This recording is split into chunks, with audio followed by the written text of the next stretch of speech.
turning your past pains into lasting gains. A book that I've done through experience of my story since I was born, all through my teenage life till adulthood. Now, we're here to talk about father's wounds. Father's wounds. This is a forum that talks about sons and fathers, and of course, teaching our children how to grow, and also reminding our parents how to take care of children, especially the sons, and how to become responsible adults, so that we avoid a lot of messes in life when we grow up. So, father wounds are basically wounds inflicted or induced by parents to their children, intentionally or sometimes by chance.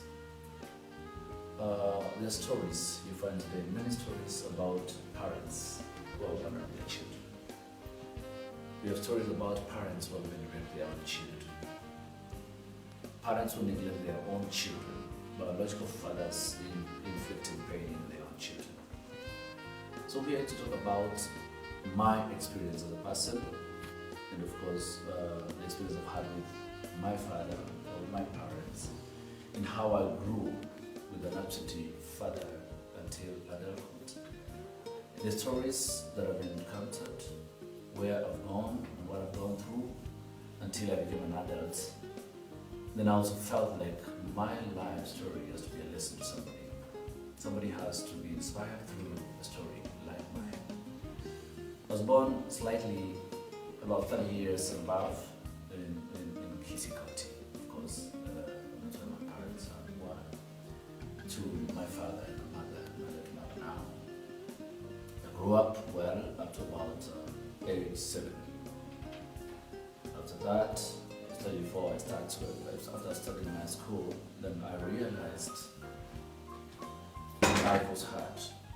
My father and my mother could not live together anymore, which means my parents had to depart. They never lived together from that age. By the time they were separating, we were already 5 of us born of my parents, father and mother, biologically. I had the privilege of being born between 4 sisters. My 2 older sisters and 2 younger sisters who are now adults and so on. So long story short, we had to move with our mother to stay where my mother was born, in this place. These are some of the stories that I want to share on what parents choose and the effects the choices have for their children. We lived with our mother, and that's where we started at school. At their home, and my father was alive. Life was good, of course, amid struggles, because our mother had to struggle harder to make ends meet, so that we can go to school, so we can have bread, so that we can dress ourselves up. And of course, you know what that means in some cultures in Africa. That when a lady moves from their home, from their matrimonial home, moved back to their home where they were born, what comes with it is a lot of ridicule and disrespect. People do not have a lot of respect to ladies who moved from their homes, irrespective of what they encounter there. So we grew up until sometime at age around 12, 13, 15, and then my mother passes on through our accident. Remember, my father is alive somewhere, and he was not in touch with us. Now life starts to be more harder because we are not able to take care of ourselves. The 5 of us who, then my eldest sister was in high school. I was also about to join secondary school. My kids were younger, very young in primary schools. So life started being very hard. It was very hectic. Even to imagine you're going to live 1 minute longer without your mother because your father is absent. Long story short, my mother was buried back at her home where she was married. Married on Monday, Friday, and sometime after that weekend, our uncles took us back to our mother's place because they thought my father would not be responsible still to take us to school. So that's where we grew up. Our father was not there, even after the death of our mother. Our father was not there even after the death of our mother. So what happened to us is that we grew through hard because we all depended on relatives or the mother's relatives. We could not have a lot to enjoy because we never had rights to anything. We went to school through grace because people could sympathize with us, take us, pay for our school fees, just relatives. If they keep quiet, it means you're not going to go to school, mostly. If they keep quiet, you're not going to get enough food to eat. If they keep quiet, you're not going to get dressing. So that's how life was to us, and we struggled. And of course, by God's grace, we came up. But the experience is hard. That makes me feel that I have to speak about fathers and their children, especially sons. Is that there is a lot that comes when your parents are absent, especially your father, and when you're a man growing up now. I remember one time when I was joining a new school, of course in primary still, I was being asked about my father. Who is your father? Because you're registering. You don't know who to call your father, because if they ask for his details, you don't have enough to tell about your father. If you mention your uncles, you'll have to give details about how they are your guardians. So that means you have to say you do not have a father. Painfully so, that even when your father is alive, you're not able to say something about him. So we grew up in that pain, in a lot of anger, actually with a lot of self-esteem issues. We were not able to feel like other children in school. Even when you're playing in a field in school, you're not able to behave like others. You don't behave like others because somebody may pose a question. Kids are innocent. They will start talking about their parents, especially fathers. Some of them will be dropped. Some of them will come with their parents to school. Some of them, their parents were teachers there. Those are day schools in the wilderness. So it was a very painful experience. We grew up, nevertheless, with our relatives. Later in adulthood, we started thinking on I started thinking how to put up with it. We were struggling even to think I am going to get to a point of getting married without being close to my father. So I started thinking how to go about it. How do I talk to my parents? There was an effect into it, because even when you're dating, those are the unfortunate events that come to your life. Even when you're dating, you are not able to introduce yourself correctly. Because a serious girl or a serious lady will ask you, where is your father, or is your home? Tell me about yourself, about your parents. Those who get more serious will want to meet them. There, that's how you either disappear or a lady disappears. You understand? Even through colleges, that's how your esteem comes down, self-esteem. So we went through that, and that means now you become bitter with everybody, even if they are not wrong to ask you. It was a very hectic experience to grow up without a father. So, but later, when I grew up, of course, being a Christian who reads the Bible and believes in what's written in the Bible, I figured out I am a sinner. I fail in rights every time. I started thinking, how am I going to live, without blame? I don't want to blame anybody for my life because I've been privileged to grow up, and I don't want to be blamed for anything. So I started thinking of reaching out to my father. I did. That is long after my school, my college, and now working, getting a CEO. I started thinking, even with Bible's instructions, God says, let us respect our parents, father and mother, that's how it says, so that our days may be longer than earth. You see, that's a promise, a condition from God and a promise from God. I thought that means how I treat my father, my life, the length of my life depends on how I treat my father. So I started coming back to myself, went back to my father, spoke to him. I told him my pains. I told him I am not okay with you. Most of my sisters are not okay with you because of this and this and this, which he understood. Gladly, he's also coming back to his senses, and he realized this was wrong to my children. Apparently, with God's grace also, we were able to go to schools ahead of it, and we were privileged to have some Kimbaros. So it means we were able to support our father through sickness and old age. So by the time I was speaking to him, he had realized what it means to educate your child, to be there for your child, to affirm your child, to speak good to your child so that they grow up with their confidence. There are things you miss, and the things that are costing your life if you do not stay with your father.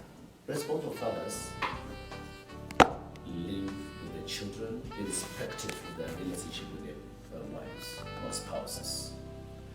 Divorces happen, separation happens because of several circumstances, different circumstances. But your children should not go through hard life because of your choices as parents. You cannot abandon your children because your wife was not playing your tune, because your wife was not what you wanted, or your husband was not what you wanted.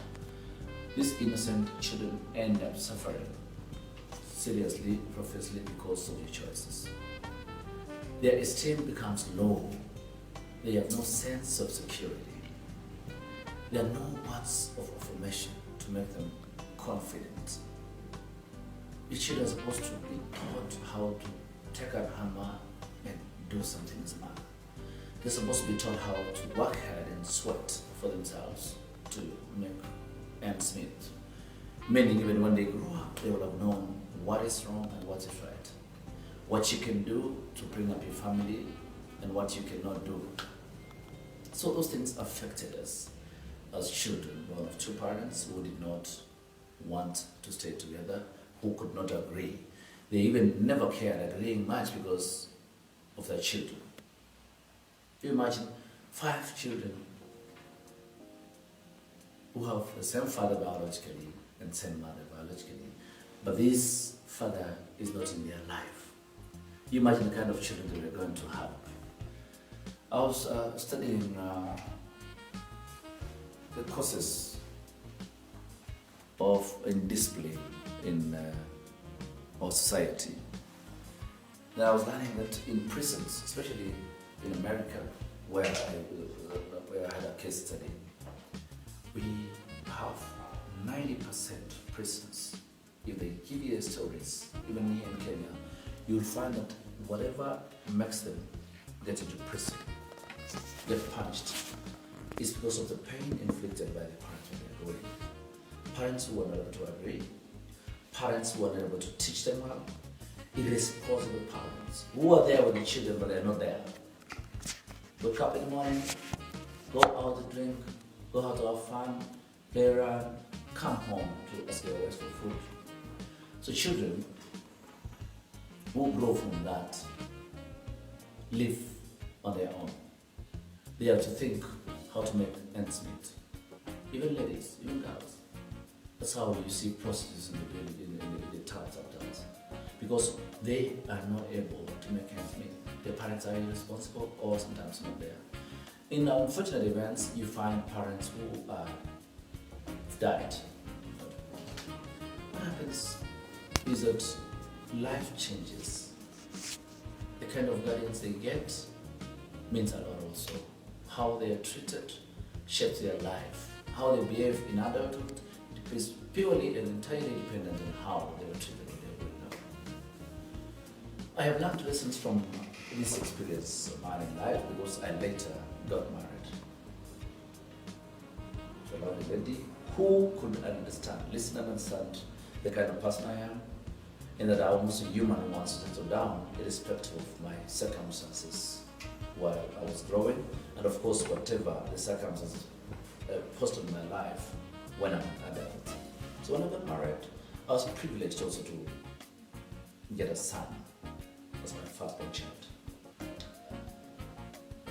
The way I look at my son when I come back from work, and the kind of joy that comes to my heart, the feeling that I have when I am talking to my son, when I see my son rejoicing, talking about that is back home, what did you bring me, that he allow you, and the words I speak back to my son. I figure back how I was supposed to be brought up. Not even whether my father was rich or not. The words that are supposed to come out of my father's mouth, the words that I speak to my son, I feel like, wow, I miss this. I do not want my son to go through the experience that I went. So I got my way to be different to my children. It feels bad, very bad when you see a child not able to shape their character because of their parents. So what happens is that the words of affirmation given to our parents boosts their esteem to their children, puts their esteem. Children grow up feeling secure. They grow up with a lot of confidence. They grow up smart when in class because they have no stress when in school. They have no stress talking to other people. They have no low self-esteem. So everything about them is confidence, confidence, confidence. They're not anxious about anything. They have enough food. But it's not enough, still, depending on how their parents live together and how they treat them, boosts their energy to grow, of course, and also their esteem. So I came to learn also before I decided to start speaking to others about it. I came to learn that I have to forgive so that I can move out of that. How do I forgive? First of all, I said earlier that I have to speak to my father, talk to my father, and also listen whether it's remorseful to us and what he did to me as a son. Gladly, I realized he has realized his mistakes and he apologized to me. When he apologized, I felt a bit relieved. I want to speak to parents that there is nothing wrong to own up a mistake to your child, however small they are, whether they are adults, teenagers, or very small kids. If your children feel that that is you're wrong, if they tell you that, if they have guts to tell you that, own up to that. Tell them what you think. Tell them what they ought to have done, even if it doesn't feel good, if a child confronts you how you're wrong. This way, things will change. This way, how your child views you is different from when you rebuke them back when they are raising an issue. Let us normalize as parents to talk to our children freely and allow them to tell us what they think about us. That way can only happen when we spend a lot of time with our children. Let us get time, just like an event we're having today, which happens a month once. When your fathers get out with their children, play soccer, swim with the children, sit and talk to the children, tell them about life, share your history, share the information you have about other people and their children. Even when you grew up, what you used to see, what you used to experience with your parents, what was not good and what is good, and what you did to what was not, about what was not good, and what they can do about what is good from their parents. That way, the sons, your children, can be free with you, even to tell you that I am not okay with this. That is one thing I learned. Two, in an event that we have no such kind of parents, especially now when they got old, they don't have that time. There's a lot that you need to subject your children to. Engage counselors, to talk to children, engage coaches. We have people who coach about life, we talk about resilience in life, who share brands, and of course, bringing up the children who are not necessarily attended where they are growing up. It's very, very necessary that we talk to children, even in class. Some of us are teachers. some of us are guardians. How we treat those children with absent parents, either they are deceased, either they are sick, either they are just absent, alive, or they just not there. You know, there are those children who grow up without knowing their parents, their fathers, until old age, unfortunately so. When you're a teacher to those children, you need also to have a lot of grace to understand the kind of children they are, what they need, and of course, because they come from diverse backgrounds within those classes, you know how to teach them, you know how to relate with them. You need to know whether they have eaten, whether they have been talked to, whether they have somewhere they sleep at night, because they are studying the same thing, same syllabus, same everything. How do you know their needs? It's so important because it's almost a call to handle those children. The guardians who are privileged with good hearts to take care of such children, it's very important and very necessary that they be taught how to handle these children. They be reminded how to deal with these personalities so that they don't have misfits in the society. That's how we find people coming out of these painful experiences in their lives. I personally came out totally because I spoke.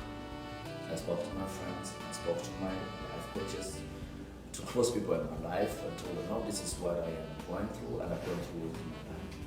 Now I'm an adult. How do I come out of this pain? I got very many advices. People told me this, you need to go about it. Talk to your father, talk to your friends, talk to your church, your friends.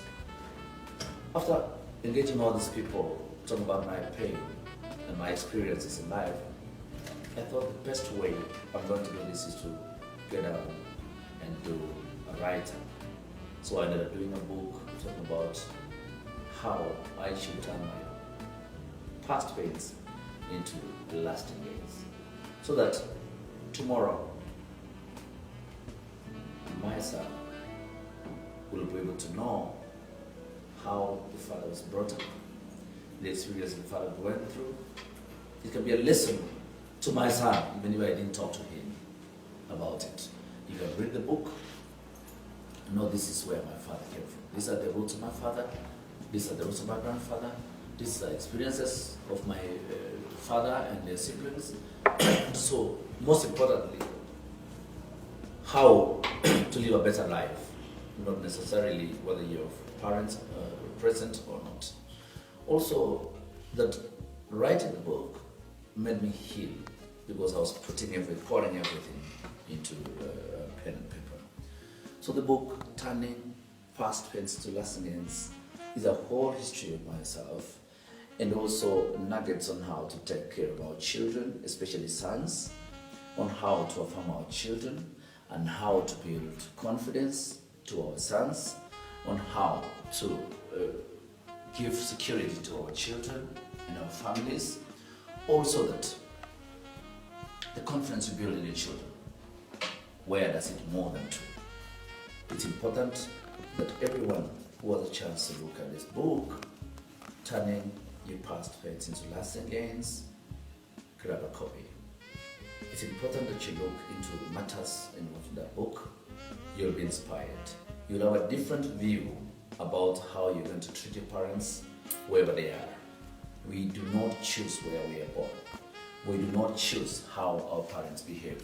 We do not choose where we end up in life. But we can only choose what we can do after we realize where we are. You can decide your future from today. You can tell how you're going to change another person from today when you realize. Looking back should be a lesson to where you're headed. So my appeal to everybody is that every parent, let us engage. Let us spend time to talk to our children, especially boy child. Spend time to teach them life lessons. Spend time to coach them on how to talk to girls. Spend time to teach them how to build confidence, how to be men, how to build resilience, how to brand themselves, how to speak public speaking is very, very important to boy children, because I feel as a society has concentrated also on the girl child much more than boy child. Children are suffering because of choices made by their parents. Unfortunately, to the sons, when the fathers are absent at all life. I want to pray that as we look forward to more engagements as parents and our sons, let us relook how we treat our children. Let us relook how we treat our wives, because your son is looking at how you're treating your spouse. That is how they are going to treat their spouses in the future. If we butter our women, trust me, that is what we're building into our sons' minds. If we mistreat our wives the same way, how we treat them, how we help them, how we support them, how we provide, is the same way that their children, our sons, are learning. They're keeping an eye on us. How are we going to shape them better? What are we going to do to change our sons' views, our children's views on how to treat the society? That's how we find misfits in society. Because people are bitter. They look at how their father treated people around them. That's how they grew to be.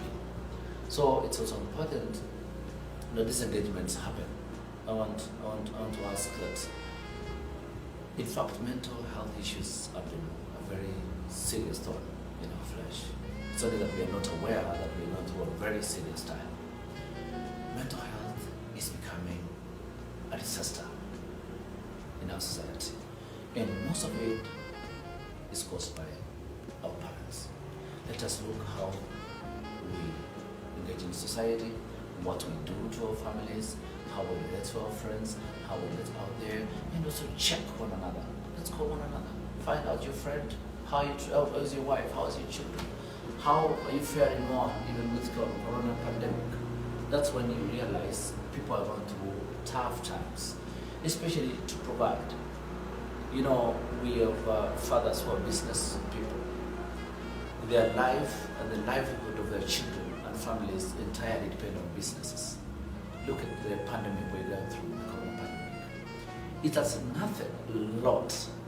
It has revealed a lot about our families, because this is the first time in the history of our life that we have sat in the houses with children together and their fathers being compelled to be together from 7, from 10 in the night, so that we see now how and who is responsible to their families. Those who are not, those have been avoiding responsibility because they go out and come late in the night to sleep. Corona has taught us how to be responsible. It has reminded us that some of us are not responsible in our families. How your wife and children are going to eat. We have seen a lot happen. We have seen people shooting each other. It's not about just life experiences. It's about what we encounter in life upwards. It's about how the kind of experiences we've had when we were growing up, at work and others. Even at our workplaces, the kind of behaviors you see there, the kind of responsibility you see with your colleagues is totally and entirely dependent on the experiences we have had when coming up with children.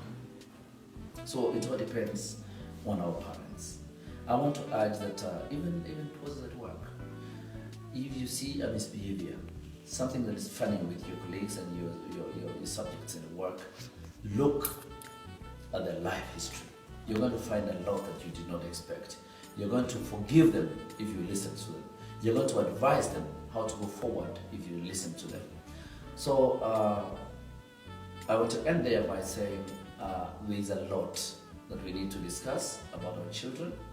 There's a lot we need to discuss about our sons and fathers. But most importantly, I cannot speak everything. I've put this story down into a book, Turning Your Past Parents into Lasting Gains. That's where you're going to find nuggets on how to treat our families, how to treat absentee fathers. That's where we are taught how to forgive. That's where I've spoken how to turn whatever you pain into a gain. I mean, pains that are caused by our parents. That's where we are going to find timeless lessons from the Bible related to our life. That's where we're going to get life principles related to our lives. And also, of course, be able to be inspired and encouraged.